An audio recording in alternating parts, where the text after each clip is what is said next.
rather the threat and the potential damage to yourself and to people here on the island and on the West Coast. It's like I take it as, okay, there's a 90% chance it's not going to come in my lifetime. Yeah. But 10%, it's not like it's a 0.01%. It's still a 10% chance it is.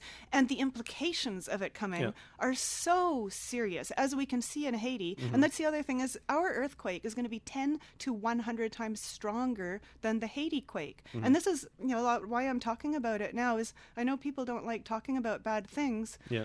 But not talking about it doesn't mean it's not going to come. It's just, it's our choice whether we want to think about it, plan for it, and prepare for it or not. And that's, it's not, I'm not a negative person. I'm just a person who thinks ahead and cares about things happening. And that's why I'm talking about it. All right. Well, we talk about, I'm going to kind of play the devil's advocate here a little bit. You talk about the strength, the relative strength of the Haitian earthquake. And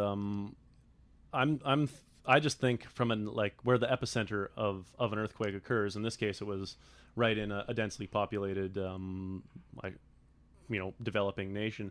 I look at the population density out here, and I don't see the potential for the loss of life being quite as big a deal. I know that's just a statistic thing. A loss of my life is just, much more important than the loss of, sadly, millions of strangers' lives, because I'm a selfish dude that way. But how could even a massive earthquake like that equal the destructive force, of something in a more densely populated area? Okay, we need to think of the scale of the plates. This is not a Tofino-Ucluelet earthquake. This is the Cascadia subduction zone, which goes right from the north end of Vancouver Island, even a bit north of there, south of the Charlottes. This subduction zone extends all the way down through Vancouver Island, all of Washington State, all of Oregon, and Northern California. So this earthquake is not just going to hit like Ucluelet and Bamfield. It's going to be destroying Victoria. Vancouver is a bit more in, but Vancouver will be affected by it too. It's going to be destroying Victoria, Seattle, Portland. All these places are going to experience serious damage, depending exactly where the epicenter is. And this plate boundary, if it's, people think of things really on maps. So if you look at the plate boundary on a map, it's 75 kilometers offshore. But you got to think of the plate boundary in 3D. The oceanic plate is going under the continent. So it's actually 25 kilometers straight below us right now. So the epicenter could be that close, 25 kilometers away. It's not a dot on a map. It's a point in space, in 3D space. So it depends exactly where the epicenter it is. And the other thing is our earthquake is going to be 10 to 100 times stronger. The Richter scale is logarithmic. So going from a 7 exponential going from 7 to 8 means 10 times as strong, not 1 point stronger. Going from 7 to 9 is 100 times as strong. And the last earthquake, the last big one here was a 9. Yeah, and they're the biggest kind of earthquake we can have on the planet. The biggest earthquake ever measured was, I think it was a 9.1. It was just over a 9 in southern Chile.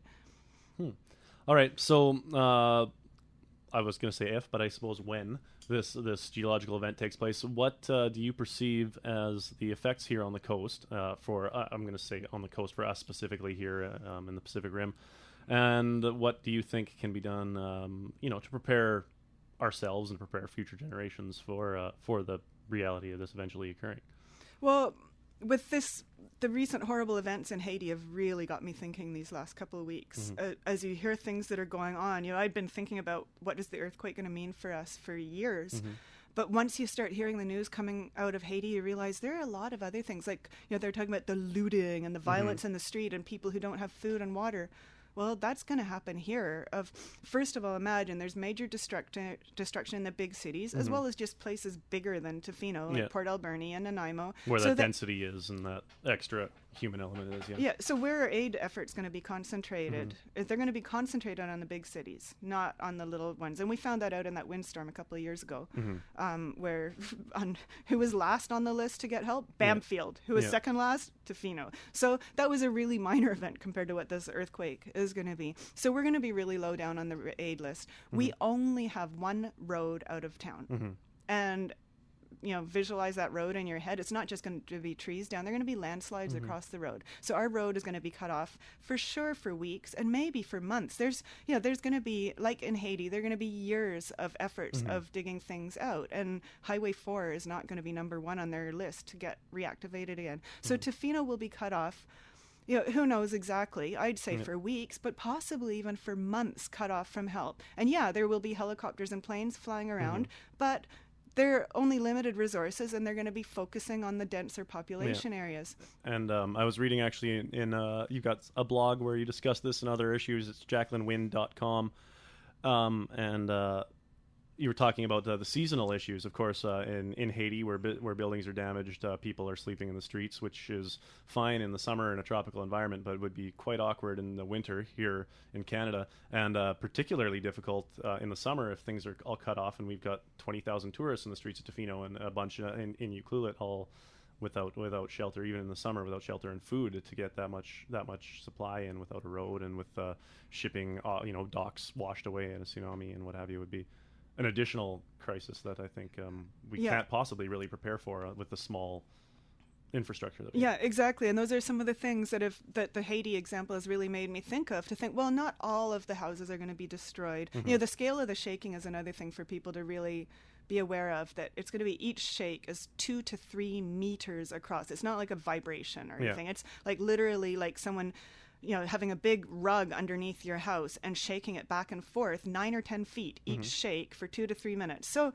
it depends on the house, which ones are going to be standing and which ones aren't. But I was thinking, before Haiti, but some houses will still be standing, and people, even if they're cracked and damaged, people can go back in. But what I hear from Haiti is, with all the aftershocks and the damaged buildings, people are terrified to go back in, which will probably be the case here. And I had never thought of that before. So we'll even have buildings, whatever buildings are left standing, people aren't going to want to sleep in them, because what if there's an aftershock in the middle of the night and it comes down on them? So we're not in a warm climate like Haiti. Imagine if it came in winter. Even in summer, it's pretty cold to be sleeping outside in Tofino if you don't have the right gear with you. Well, you're getting wet. In winter.